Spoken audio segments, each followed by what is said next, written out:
El 29 de enero de 1867 nací en Valencia, patria de Sorolla y de Benlliure, y soy hijo de un comerciante de familia aragonesa como el propio Sorolla. Si en mis orígenes se hubiera de hablar de influjo árabe, habría que buscarlo, pues, más por el lado de Aragón que no por el de Valencia. De edad de 12 años comencé a ejercitarme en el arte de escribir.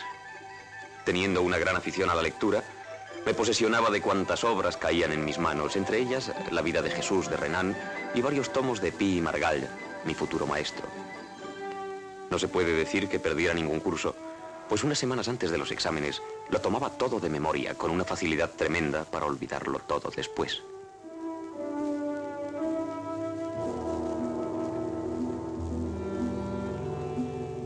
Si no asistía a las aulas universitarias, en cambio me pasaba las mañanas, las más de las veces, vagando por los caprichosos senderos de la Vega Valenciana, cuando no tendido a la sombra de una vieja barca, contemplando el juego de las espumas marinas y soñando con el cisne de Lohengrin.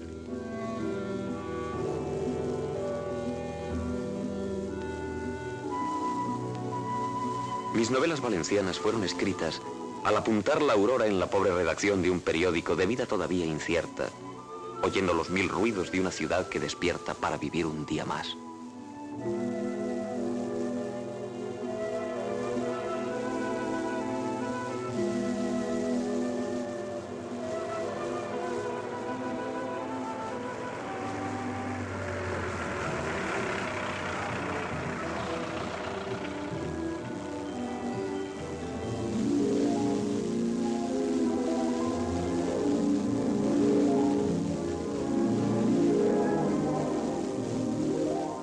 Amo mis primeras novelas con la predilección que sienten los ricos por los hijos nacidos en sus épocas de pobreza, porque en ellas es donde más he reflejado la verdad de esa tierra mía, siempre verde, con las entrañas incansables engendrando una cosecha tras otra, circulando el agua roja por sus innumerables acequias regadoras.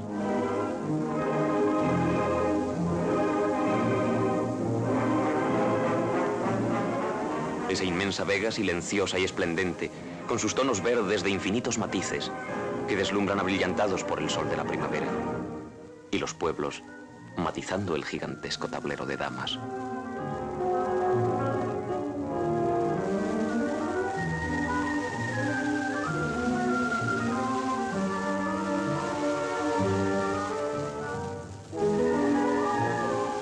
Y más lejos, la sierra de Espadán que ostenta en su postrer escalón el castillo de Sagunto, con sus bastiones irregulares, semejantes a las ondulaciones de una culebra inmóvil y dormida bajo el sol.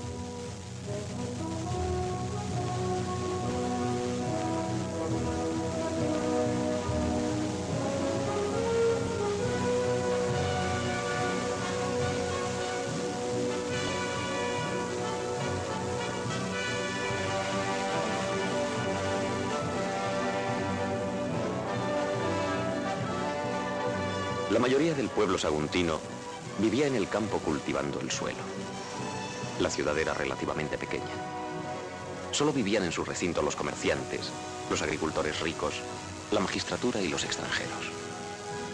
Cuando los turdetanos intentaban alguna invasión, todo el pueblo afluía a la ciudad, buscando el amparo de sus murallas, y los rústicos, llevando por delante sus rebaños, iban a confundirse con los artesanos de Sagunto, que solo veían ordinariamente los días de mercado.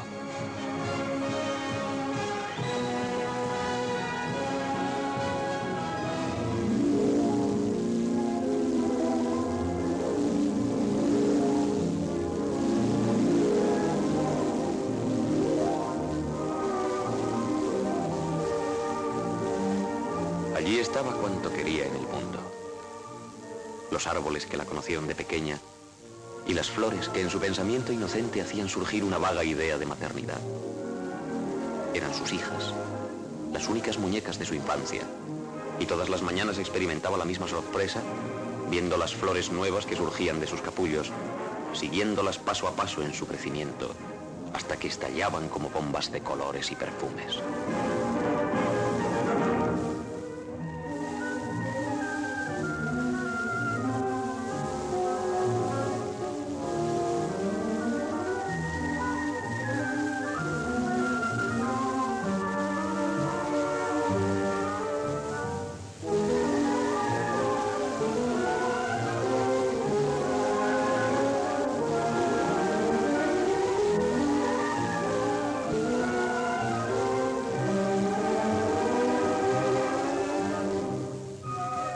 Desde Valencia hasta Játiva, en toda la inmensa extensión que la gente valenciana encierra bajo el nombre de Ribera, florece el naranjo, el mágico árbol de los paraísos de Asia, evocando la imagen de un astro lejano en donde los hombres se alimentasen de perfumes.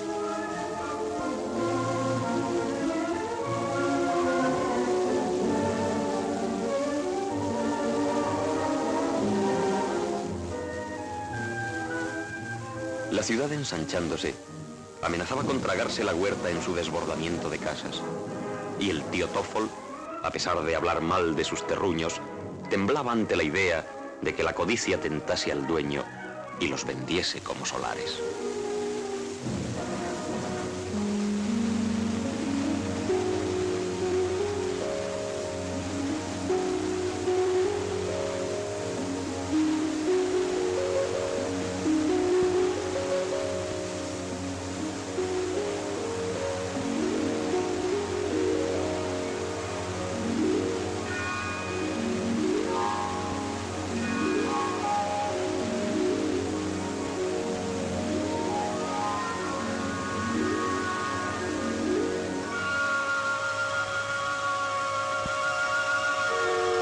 Y qué bien lo hacía todo aquella gente. Las dentaduras fortalecidas por la diaria comida de salazón chocaban alegremente y los ojos miraban con ternura aquellas paellas como circos, en las cuales los pedazos de pollo eran casi tantos como los granos de arroz, hinchados por el sustancioso caldo. Con el pañuelo en el pecho, a guisa de servilleta, había Bigardón que comía como un ogro, mientras las mujeres hacían dengues, llevándose a la boca la puntita de la cuchara con 2 granitos de arroz.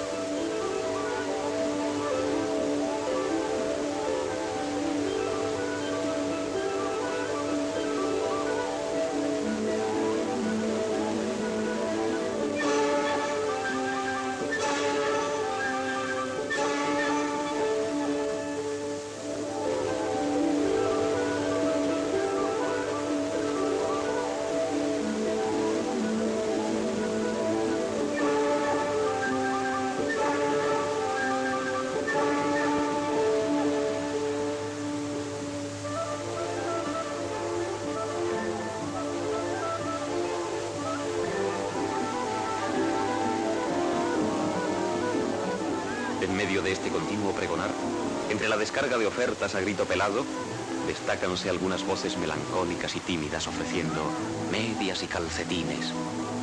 Eran los sencillos aragoneses, golondrinas de invierno, que al caer las primeras nieves dejaban el campo muerto y el hogar sin pan, y desde el fondo de la provincia de Teruel llegaban a Valencia.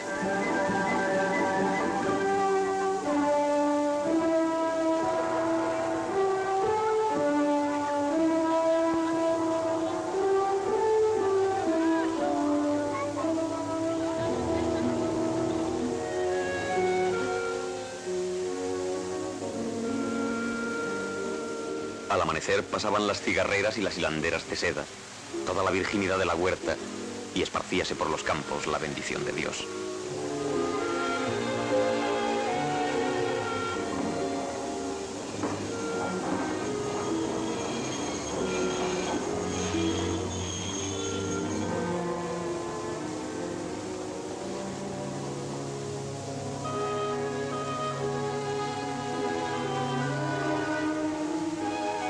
Comenzaba el día en la ciudad. Pasaban los tranvías repletos de madrugadores y por ambos lados del puente iban enfilando a la conquista del pan los rebaños de obreros todavía adormecidos con el saquito del almuerzo a la espalda y la colilla en la boca.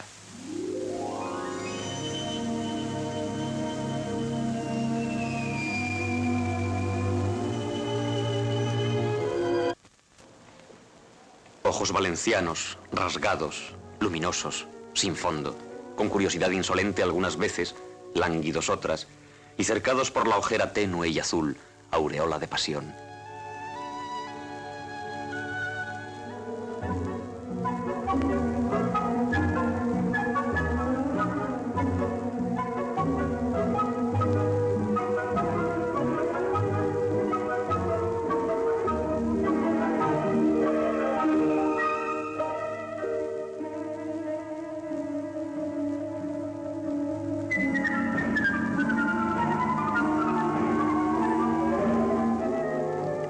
medio de la calle se arrullaban el licenciado y la Pepeta. Él dulzón y empalagoso hablándole al oído, ella grave y estirada, seria, apretando los labios como si estuviera ofendida, porque una chavala que se respete debe poner siempre al novio cara de perro.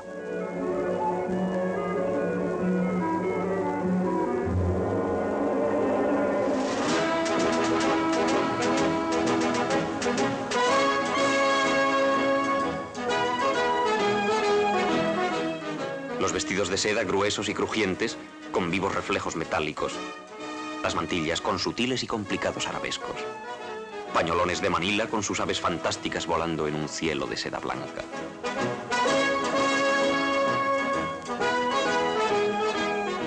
Y las uvas de perlas para las orejas, los alfileres de pecho con sus complicados colgajos, horquillas de oro para los caracoles de las sienes, las agujas con cabezas de apretadas perlas y aquel aderezo famoso en Benimuslim que la señora Tomasa había comprado en Valencia por 14 onzas.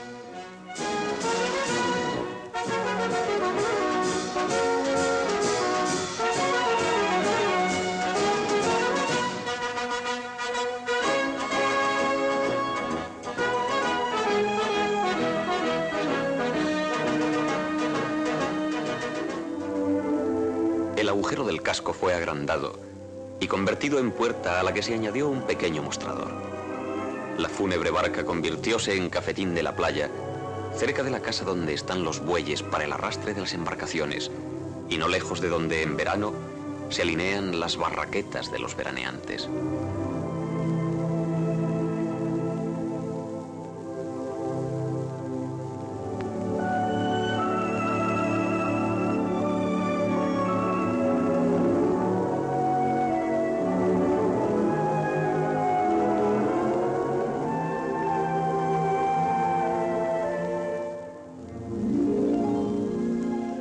Muchas veces, al vagar por la playa encontré a un pintor joven que laboraba a pleno sol, reproduciendo mágicamente en su lienzo el oro de la luz, el color invisible del aire, el azul palpitante del Mediterráneo, la blancura transparente y sólida de las velas, la mole rubia y carnal de los bueyes rompiendo la ola al tirar de las barcas. Este pintor y yo nos habíamos conocido de niños, perdiéndonos luego de vista. Abominando de la pintura aprendida en las escuelas, tenía por único maestro el mar valenciano. Admirando fervorosamente su luminoso esplendor, trabajábamos juntos, él en sus lienzos y yo en mi novela, teniendo delante el mismo modelo. Así se reanudó nuestra amistad y fuimos hermanos hasta que nos separó la muerte. Era Joaquín Sorolla.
La red vomitaba junto con la morralla que se deshace al freírla, los meros de fauces enormes, los pulpos viscosos moviendo su maraña de patas, y las rayas anchas y aplastadas, caídas sobre cubierta como un trapo de fregar, húmedo y palpitante.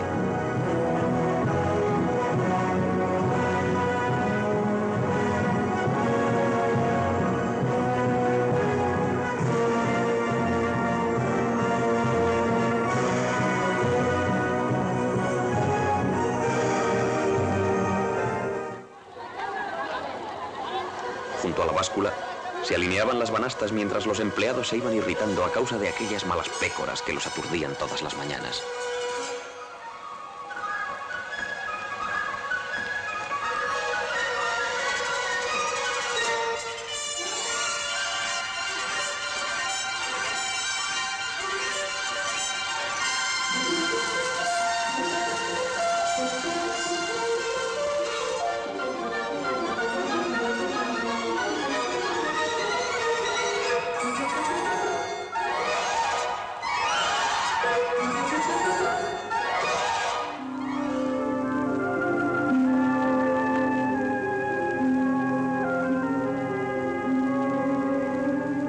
El puerto se erizaba de mástiles embanderados, vergas entrecruzadas, chimeneas rojas y negras, grúas que parecen orcas.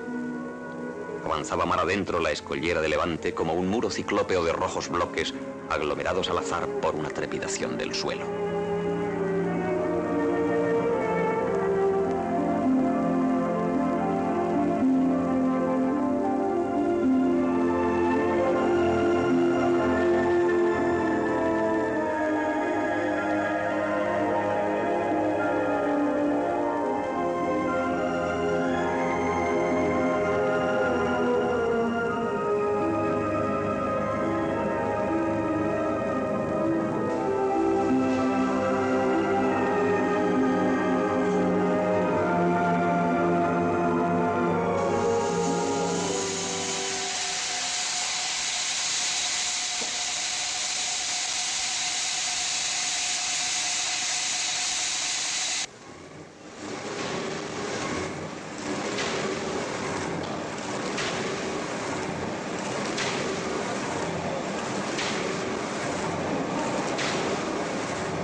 Los muebles viejos y maltrechos, recuerdos perennes de las antiguas peregrinaciones huyendo de la miseria, comenzaban a desaparecer dejando sitio libre a otros que la hacendosa Teresa adquiría en sus viajes a la ciudad.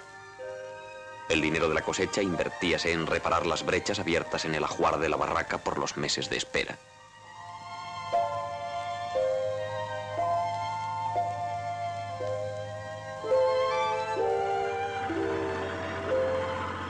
El río crecía. Las aguas rojas y gelatinosas como arcilla líquida chocaban contra las pilastras de los puentes, hirviendo como montones removidos de hojas secas. Era inevitable de cuando en cuando la cólera del río. Lo mismo había hecho en tiempos de sus padres y de sus abuelos. Tal vez esta riada era la definitiva. Quién sabe si ellos eran los destinados a perecer con los últimos restos de la ciudad.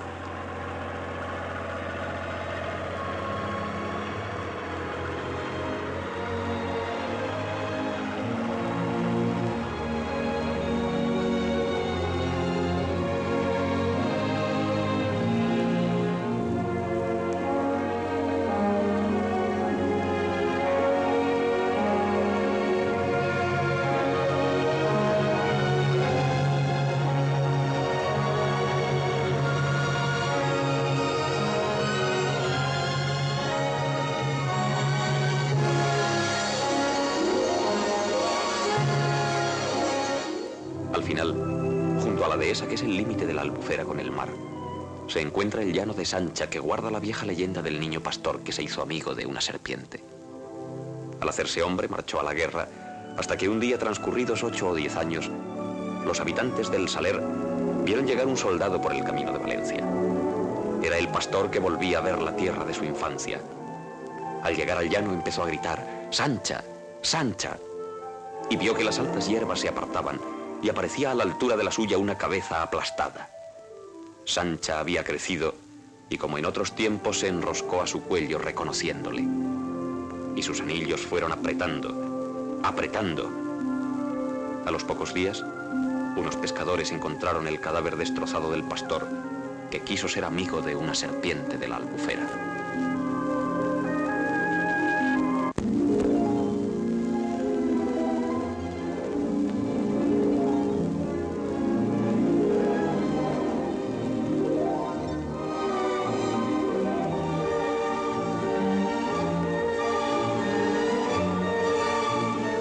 La barca penetraba en el lago, en la gran extensión de agua tersa de un azul blanquecino.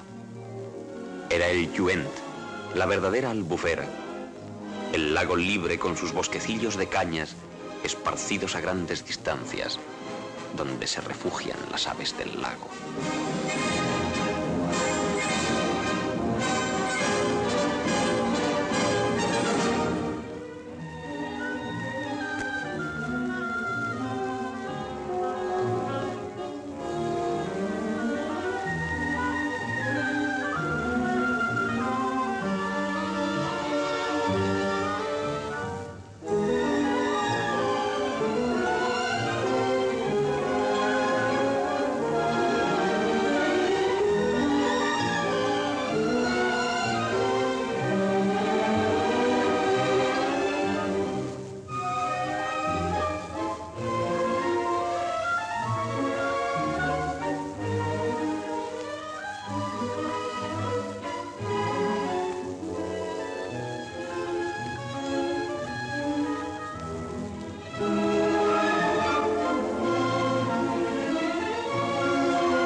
Los tiempos había que tomarlos como venían. Las antiguas charcas se cubrían de tierra. Iban a transformar la albufera. Por la parte de Sueca iban echando tierra y más tierra sobre el lago. Por poco que viviese, había de ver cómo la última anguila se marchaba moviendo el rabo por la boca del Perelló hacia el mar.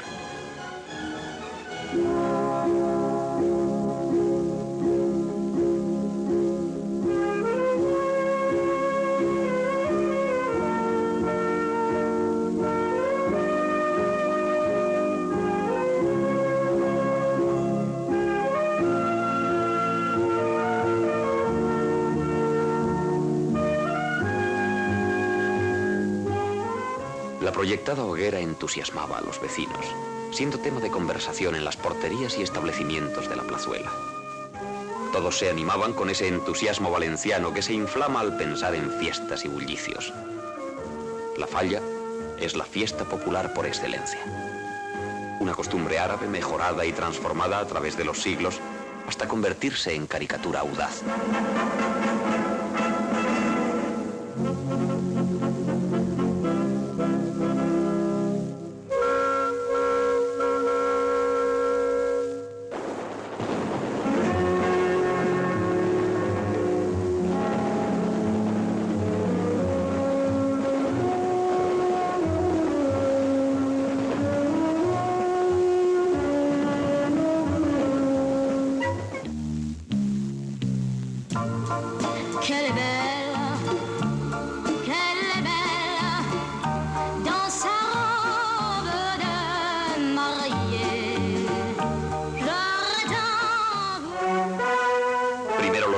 En los ruidosos alelíes con que solemnizaban sus festividades, gozaban en hacer grandes hogueras.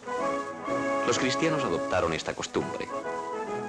Lentamente, el número de fallas fue reduciéndose en el año hasta quedar las de San José, que hacían los carpinteros para solemnizar la fiesta de su patrón y la llegada del buen tiempo, hasta que por fin el espíritu innovador del siglo XIX hermoseó la falla dándole un aspecto artístico, encerrando un montón de esteras y trastos viejos entre 4 bastidores pintados y colocando encima monigotes ridículos para regocijo de la multitud.